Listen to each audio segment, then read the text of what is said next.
aka ndị uwe ojii akpalala otu nwata nwanyị afa ya bụ Ogechi Okeke Njaka, onye nke si obodo Amerịka wee bata. Ozi anyị na-enweta bụ na aka akpara ya duto ife gbasara iji aghụghọ wee nalụ mmadụ ego bụ nke balụ na 109 billion 780 million 285,070 kobo.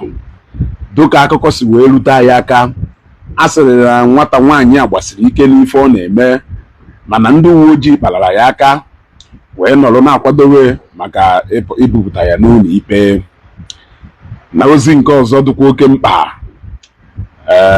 nyanwụ nwata nwaanyị a na-ekwu ka a na-akọbakwa na ndị uwe ojii kparakwa ya aka ma ndị ntapo maka ife a na-akpọ cyber stalking, cyber bully and defamation. Wee na-akọwa na nyanwụ nwata nwaanyị na ọnụ ya esoro eso n'usoro ọnụ eso, na nyanwụ nwata nwaanyị na ọnụ ya adịghị mma, na ndị mmadụ na-eje ọ bụrụ na faluo ka ha gwa ya okwu na-atụba anya na ọ ga-anakpuje dinere a na-apewe akwa, mana mgbe ndị mmadụ ga-agwa ya okwu ọ ga-ewere ife aha ha gwara ya tụgharịa ya puku one wee nuo ya onye ahụ, ma mgbe ọ ga-etu enu ya onye ahụ ga-adọnọla na bebe akwa. Wee kwuo na agbakọtara ihe ndị mmadụ kwuru n'ebe nyanwụ nwata nwaanyị nọ, na nyanwụ nwata nwaanyị kara aka na mmadụ ma nwee obi siri ike, nke kpatara na ihe ndị mmadụ na-agwa ya adaghị emetụ ya n'arụ, mana nke ọ na-agwa ndị mmadụ na-emetụfa n'arụ. Ka anyị gbara aka afịa. Enugo maka mmanya a na-akpọ zero bitters, nke nwa amadi na-alụ ya bụ onye a na-akpọ Akụ Zion Idume. Nyanwụ mmanya bụ nọmba 1 in Africa. Jegodo nwa nyanwụ mmanya ka isi jụọ ya oyi, maka na tenshọn adị n'elu kịta n'idiri ka ọ bụrụ na ị ṅụọ mmanya ka mmanya wee chịkọọ isi gị ọnụ. Zero bitters a mmanya a na-ekwu n'ọbago obodo kwuru obodo ma na Afrịka baa na mba ụwa niile, na mmanya bụ mmanya mara aka wee tụpụta and n'ọbọ kacha bita, na zero bitters a wụ bitters kacha mma n'ụwa niile gbaa gburugburu. Ka anyị shigatakwa n'akụkọ anyị na-akọ. Wee sị na nyanwụ nwata nwaanyị a na-akpọ Ogechi Okeke Njaka siri ike ma gbasie ike na nwaanyị nke na ọ daghị ekwe ka mmadụ maa ya aka n'anya, na onye ọbụla chọrọ ịma ya aka n'anya ya eketa ya ihe keta 1000 afa ya wụ sọrị ibe anya m anya mụọ ibe kwa ndị ala unu na-ege news, were news flash nke a tụsaa ya, unu na-ege news. Facebook ndị polisi tinye na official page eje tinye na news. Anyị na-eche ka CNN buo agba arrest Ogechi, Al Jazeera ebuo arrest Ogechi. Adụ shocked na even show were ebubo ha arrest Ogechi. Unu nwere oke efe libe na ego tabanu money it will end in tears. You gotta go in the news. News. Ogechi don't enter in national news, and so what? They make national news. You gotta go. They make national news. Ndị gbasiri ike. Ọnwa atachiri mmadụ pụta waste their time. Nigeria so onye wu mmadụ na-eme onye wu gọọmenti eji report maka ife committee. Mmadụ na-eme onye wu gọọmenti eji okay. Ọwụrụ nwe onye wu of what use ka ọwụ na report or na report when people don't know you. So nke a egosi na Ogechi ọkarịsịa nwaanyị agbala ka ibe ye gbasiri ike. Ịghọtago? So unu chọọ, anyị ka na-eche mgbe CNN ya ebu arrest Ogechi, anyị ka na-eche mgbe Al Jazeera ya ebu arrest Ogechi, anyị ka na-eche mgbe international newspapers dị ya news Zambian report, kerafa ya Zambian report, Zambian watchdog, ka egasa afa ya ụmụ platform enwegasị na Zambia.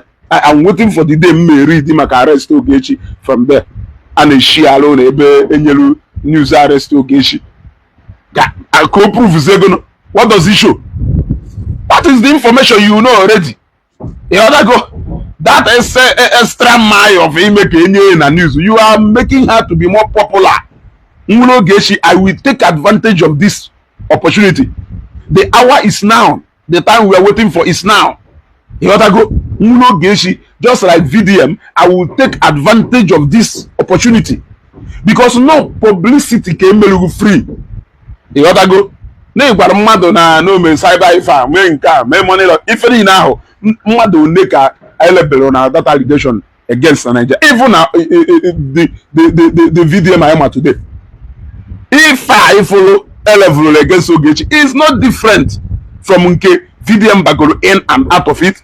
VDM has gone in and out for defamation. He has gone in and out for cyber stalking. He has gone in and out for cyberbullying. He has gone in and out for money laundering. He has gone in and out for financial fraud. So what is the difference there? Yeah? And in all these things, he's still in court. So tell me what is the difference in Ogechi and the family. So all this news. No, we are waiting for Al Jazeera. Eh? Karana who will news that Jekunda Jazeera Kahaboye. Jekun the CNN Kahaboye. Jekun international newspaper. Jekun show we need more publicity free of charge. Do you know what it means? How much you need? Do you know what people do in this country for them to go viral? Do you know what people do? For them make all manner of things for them to go viral so that people will know them. And you are doing that free for Ogechi.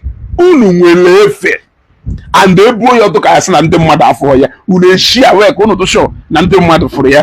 Go carry on very soon. Uni Banyamanyamo. Share kwa news unkao. Eto ayi se ja attack him na news ndozo. Je na attack him na MTA mo Kelafa ya channel suboye.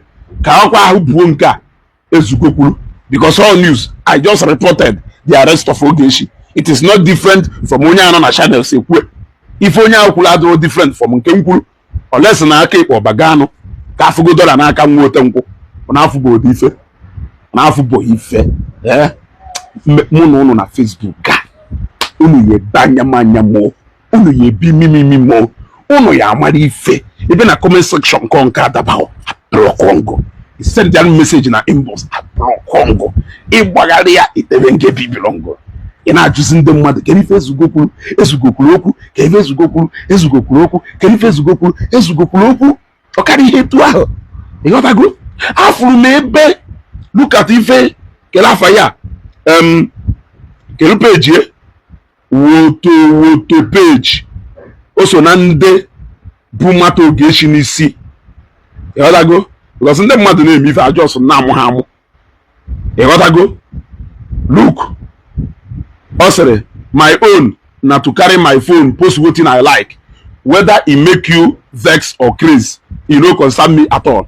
If I want that me water woto page tunyanwa no a post if I not surely post how it makes you feel. It's none of our business. Now when Ogechi posts what she wants to post, you want how you feel to be her concern. Obviously in Agwa fans Ogechi or other people just like into Agwama in the Zionite and in Dotwe in Agwa ni post if he post and how they feel about it is none of their business. But when they post what they want to post, you will want how you feel to be their concern. You see, which is the same thing in Neku. Yeah? Which is the same thing in Neku. You keep posting about other people without minding how those people feel. Yeah? But owuru na mmadu gwazie na ife yi na-ekwu adọrọ mma esewe na oya agwa ife yi ekwu but e agwa Ogechi ife o ekwu. How you feel about ife Ogechi na-ekwu? Eh? How you feel about ife Ogechi na-ekwu should be her concern. Make una dey play. You want to go? Your own eye go clear very soon. Don't worry. Offer wo bele. One thing ka follow. Offer one mgbe nta ọ naghị adịgide. Mmemechu na ife na Facebook a na ebe Ogechi nọ. Ona aghọta na mmiri ọkụ na-egbu mbe. Ọkwa i decide nọ na mata Ogechi ka you will eye na mata Ogechi. Ị ya agọgide iyi dị n'ọnụ agwụ. Ị ya akọgide ọnụ dị n'ọnụ agwụ. Ị ya witch gido mmadụ evil n'elu ebe Ogechi nọ. You will try your entire life to make the whole world to hate Ogechi. Yet at the end of the day, you will see people who genuinely love her. Genuine love are not fake ones. ọdago ebe dimkpa mmadụ nwere ike ịkpọ na fonu na-ebe akwa, ebe nwaanyị gbasiri ike nwere ike ịkpọ na fonu na-ebe akwa maka Ogechi o wee were ngụnwa apasị enwe odiri n'ebe iso. We should care about your tears or your rant ntị ise nyegharị mkpọtụ ụna afọ bụ ife aya mma awụgharịgide ụnụ na Facebook until the day you will decide to mind your business, face your life and focus on yourself. That day you will not know the kind of peace in your goal. You will not even know what you have done to yourself. This is me now reaching out to you in love.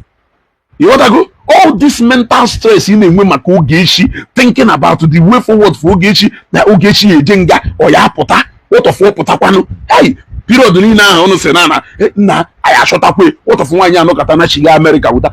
You see, these are the things you go through on a daily basis, on every minute.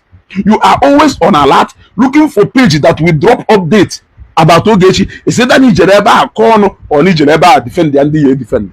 Can't you see how you are stressing yourself on top of the matter of a woman who doesn't even know you personally?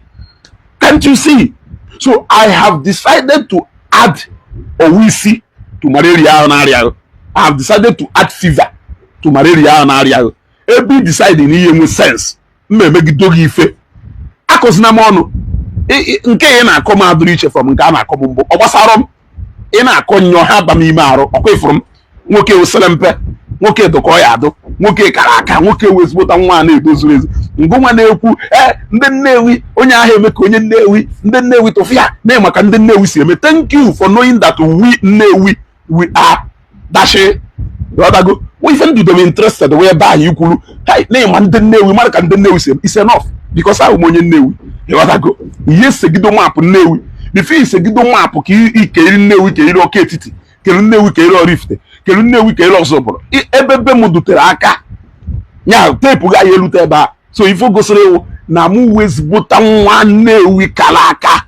So what you say about that does not matter. What matters is how you praise the Nnewi, how you know Nnewi to be brave, hardworking people, and now it doesn't say make and Nnewi. No, that one is it's not necessary. It show no is not necessary. Even the interested Nnewi to he say to the Nnewi.